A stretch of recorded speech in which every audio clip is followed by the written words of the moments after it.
এখানে দুটো সংখ্যা বলে দিয়েছে পি এবং কিউ। গড় নির্ণয়ের সূত্র কি? যেহেতু দুটো সংখ্যা বলেছে বাই 2, এদের গড় বলেছে কত? 35। তাহলে যোগফল কত? পি প্লাস কিউ সমান সমান 35 দুগুণ 70, 35 দুগুণ 70। একদম আমাদের রাইট অ্যান্সার হবে, গড় হচ্ছে 70।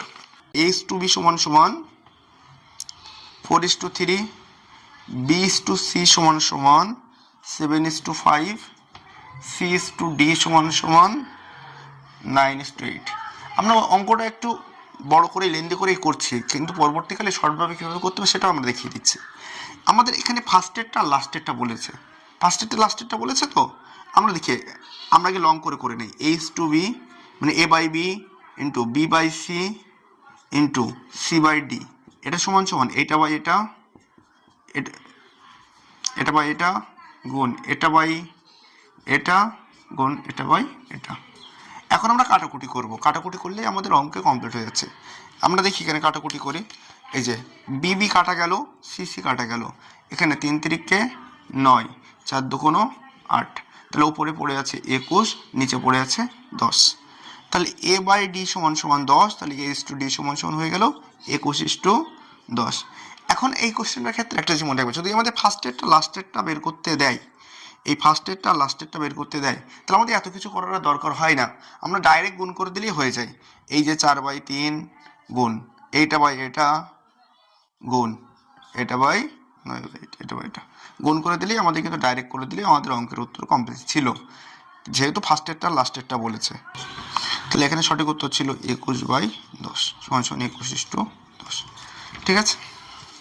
5445 এবং 9317 এই দুটি সংখ্যা কোন বৃহত্তম সংখ্যা দিয়ে বিভাজ্য হবে, মানে ভাগ যাবে, সেটা আমাদের বলেছে। এখানে বলেছে 5445 আর 9317। একটা কাজ করতে হয়, আমাদের গসগু বের করলে কিন্তু আমাদের অঙ্ক হয়ে যায়। তাহলে আমাদের গসগু বের করি। আমরা দেখছি কত দিয়ে দেওয়া যায়। এই সংখ্যাটা 11 দিয়ে যাবে। দেখি 11 1-কে 4 11 44, 104, 9 11 99, 5 11 55, এরা 8 11 88, তারপরে 88 5 10 1 51, 4 11 44, 7 11 77। আবার আমাদের 11 দিয়ে যাচ্ছে, 4 11 44, 5 11 55, 7 11 77, 7 11 77, 84 থেকে 7 বলতে 77। তাহলে আমাদের এখানে লসগু আমাদের হয়েছে কত? এখানে আমাদের 11 গুণ 11, এটা আমাদের গসগু হয়েছে, তাহলে 121। তাহলে এইটাই আমাদের সঠিক অ্যান্সার হবে 121, কারণ এই দুটো সংখ্যাই 121 দিয়ে বিভাজ্য হবে। যখন এটা আমাদের বললো তখন আমাদের দুটো সংখ্যার গসগু বের করে দিলে অঙ্কটা হয়ে যায়। তারপরে একটা বলছে, একটা খামারে কিছু হাঁস এবং কিছু গরু ছিল, সেখানে মোট 7টি মাথা ছিল। মাথা আছে মোট 7টা, আর এখানে কি কি আছে? হাঁস আছে আর গরু আছে। আচ্ছা, মোট পায়ের সংখ্যা ছিল 18টা। মোট পায়ের সংখ্যা ছিল কটা? 18টা। তাহলে মোট হাঁসের সংখ্যা কটা ছিল সেটা আমাদেরকে বার করতে হবে। তাহলে আমরা সবাই জানি হাঁসের কটা করে পা থাকে? 2টো করে। গরুর কটা করে পা থাকে? 4টে। মোট প্রাণী কটা হবে? 7টা। তাহলে আমরা যদি দেখি 7টা, এখানে অপশন টেস্ট করি, দেখি আমরা যদি 6টা দিই, আমরা যদি 6টা হাঁস দেই, তাহলে 6টা হাঁসের জন্য 12টা পাওয়া হচ্ছে, 6 দুগুণ 12টা পাওয়া হচ্ছে, আর একটা গরুর জন্য 4টে, তার মানে আমাদের 18টা মিলছে না।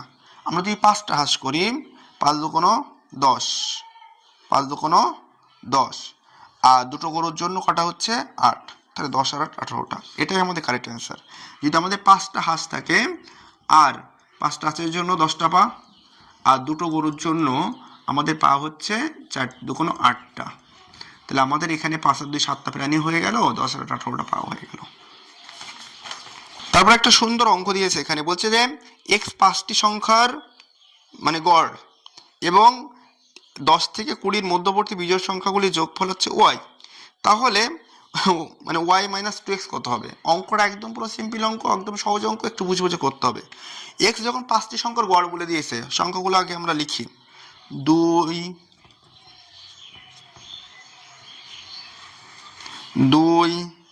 3 5 7 13, এই 5টি সংখ্যার গড় আমাদের কত বলেছে? x। আমাদের গড় নির্ণয়ের সূত্র কি? মাঝখানে যোগ দিতে হয়। তাহলে এখানে 5টি সংখ্যার গড় বলেছে কত? 5টি সংখ্যার গড় বের করার নিয়ম কি? মানে বাই দিতে হবে। কটা সংখ্যা আছে? 1 2 3 4 5টা, 5 দিয়ে ভাগ করতে হবে, 5টি সংখ্যার ঘর বলেছে এক্স। তাহলে আমরা দেখি বা এখানে যোগ করি, 3 আর 2 5 আর 5 10 আর 20, 20 আর 10 30, 30 সমান সমান 5x। তাহলে এক্স আমাদের মান হচ্ছে 5 × 30, এক্স এর মান হচ্ছে আমাদের 6। আরেকটা বলেছে 10 থেকে 20-র মধ্যবর্তী বিজোড় সংখ্যাগুলি যোগফল। 10 থেকে 20-র মধ্যে বিজোড় সংখ্যাগুলি কত? 11 আছে, 13 আছে, 15, 17, 19। এই যে বিজোড় সংখ্যাগুলো, এদের যোগফল বলেছে ওয়াই। এদের যোগফল বলেছে কি? ওয়াই। এদের যোগফল ওয়াই। তাহলে ওয়াই কত হচ্ছে? এই যে 11 আর 19 মানে 30, এইটা আর এটা 30, 75 আর এই 15, 30 30 60 আর 15 75। তাহলে ওয়াই সমান সমান আমাদের হয়ে যাচ্ছে 75। এখন আমাদের মান বের করতে বলেছে কার? Y minus 2x। Y minus 2x এর মান কত হবে এখানে? তাহলে ওয়াই এর মান 75 আর x এর মান 6, তাহলে 6 2 12। 75 তো 12 কেটে গেলে আমাদের সঠিক উত্তর হচ্ছে 63। বলছে পি কে ইস্টু যদি কিউ যে হয়, তাহলে এ জেড ইস্টু কত হবে সেটা আমাদের কাছে জানতে চেয়েছে। তাহলে আমরা করে দেখি। পিটা হয়ে গেছে কিউ, মানে পি পরের সংখ্যা মানে +1 হয়েছে, জেডা হয়েছে, কেটা হয়েছে জে, তার মানে আমরা জানি এখানে -1 হয়েছে, মানে জের আগের সংখ্যা কে। তাহলে এটা হয়ে যাবে আমাদের কি +1 মানে বি হবে, আর জেডটা আমাদের -1 হয়ে ওয়াই হবে। আমাদের সঠিক উত্তর হবে বি ওয়াই আমাদের এই কোশ্চেনের। বলছে একটি ভগ্নাংশের লবকে 10% কমানো হলো এবং হরকে 10% বাড়ানো হলে নতুন ভগ্নাংশটি হয়েছে 9/22। তাহলে মূল ভগ্নাংশটি কত ছিল আমরা হিসাব করি। আমরা ধরি না মূল ভগ্নাংশটি ছিল এক্স আর ভগ্নাংশটি ছিল ওয়াই। তাহলে এর 10% কমে গেছে মানে 90/100, আর এটা 10% বেড়ে গেছে মানে 110/100। এই 100 100 কাটা সমান সমান এই ভগ্নাংশটা কত? 9/22। এখন আমরা কাটাকুটি করি, দেখি 9/22 কাটাকুটি করলে কি হচ্ছে। 9 10 90 আর 5 22 110, 5 1 5, 5 2 10। তাহলে x/y সমান সমান 1/2। এটা আমাদের সঠিক উত্তর। সকল পেনই হলো পেন্সিল, মানে সকল কলম পেন্সিল। আমরা যদি এখানে কলম দেই, বলছে সকল কলম কি হলো? পেন্সিল।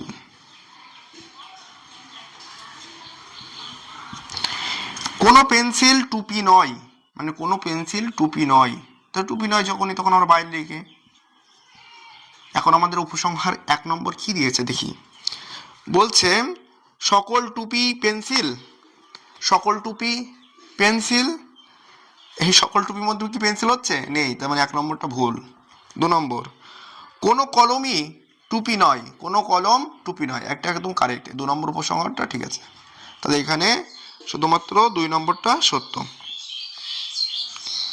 24:a সমান সমান যদি 400 হয়, তাহলে এর মান কত হবে? তাহলে আমরা জানি কি ইস্টু মানে বাই, এটা সমান সমান কত বলেছে? 400। তাহলে এ সমান সমান এটার সঙ্গে একটা গুণ আছে মানে এখানে ভাগ হবে, এখানে 24, 4 দিয়ে কাটাতে 4 × 24 100। তাহলে 100 মানে কি দুটো সংখ্যার আগে দশমিক হয়ে গেল। তাহলে এই কোশ্চেনের সঠিক উত্তর আমাদের এটা। একটি ব্যক্তি একটি নির্দিষ্ট পরিমাণ অর্থ ব্যাংকে 10 বছরের জন্য জমা রেখেছিলেন এবং সেই সময়ে তা দ্বিগুণ হয়ে গেছে, মানে 10 বছরে দ্বিগুণ হয়ে গেছে। তাহলে ওই সময়ে কত পরিমাণ সুদের হার ছিল সেটা আমাদের কাছে জানতে চেয়েছে। তাহলে আমরা সরল সুদের যে সূত্রটা সেটা জানি কি, আই সমান সমান PTR/100। এখন দেখে আমরা যে পরিমাণ অর্থ রাখা ছিল, x টাকা রাখা ছিল, আমাদের 10 বছরের জন্য আমাদের সুদের হার বার করতে হবে কত % হারে, নিচে 100। এখন এই টাকাটা কত হয়ে গিয়েছিল? দ্বিগুণ হয়ে গিয়েছিল, 2x হয়ে গিয়েছিল 10 বছর পরে। তাহলে আমাদের সুদ হয়েছিল কত? আমরা জানি সুদ আসল থেকে আমরা যদি আসল বাদ দিই তাহলে সুদ পাবো। তাহলে দ্বিগুণ হলে গিয়ে সুদ হচ্ছে আমার x সুদ হয়েছিল আর x আমার আসল ছিল।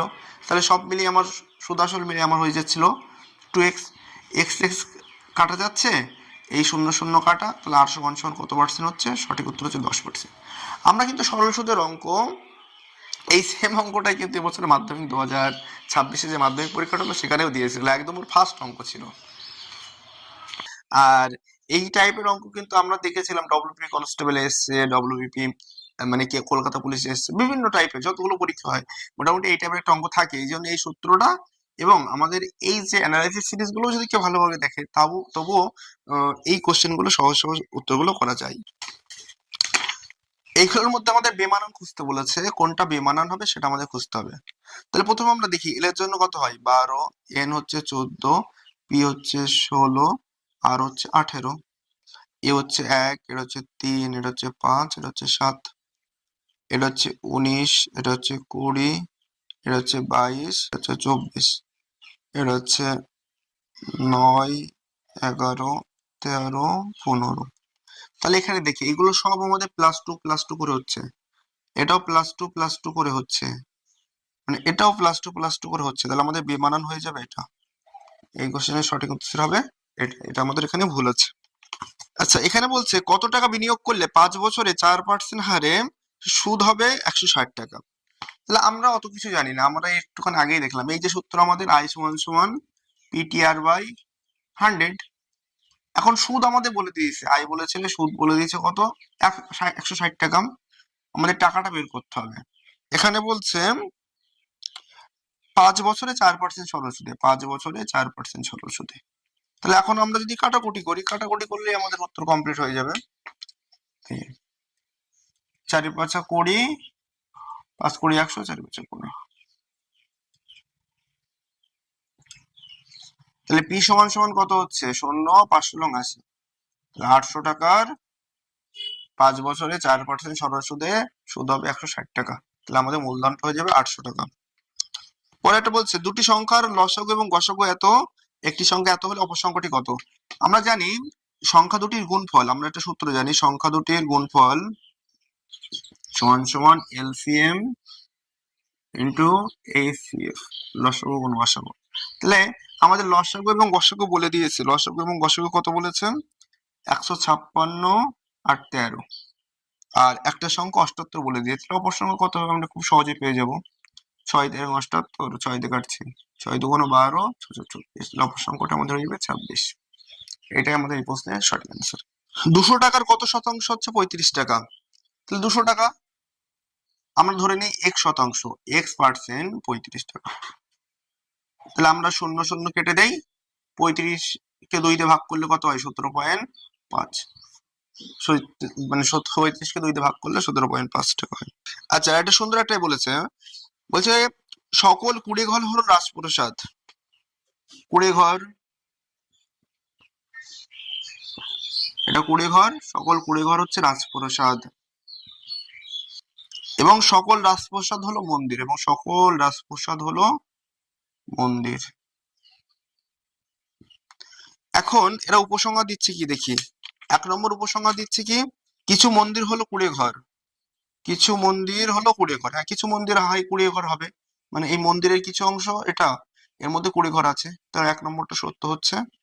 আর কিছু মন্দির হলো রাজপ্রসাদ, কিছু মন্দির হলো, হ্যাঁ রাজপ্রসাদ, এটা 2 নম্বর ক্যালকুলেশনটা ঠিক, কারণ মন্দিরের ভেতরে রাজপ্রসাদ, মন্দিরের ভেতরে কুড়ে ঘর আছে, তো মানে দুটোই ঠিক। এই ছিল আমাদের WBP SSC গ্রুপ ডি যে পরীক্ষাটা রিসেন্ট হয়ে গেল, সেই পরীক্ষার অঙ্ক এবং রিজনিং কোশ্চেন। তাহলে এই কোশ্চেনগুলো নিয়ে আমরা অ্যানালাইসিস করলাম এবং দেখলাম যে বিগত পরীক্ষাগুলি থেকে ম্যাক্সিমাম কোশ্চেনটা এসছে।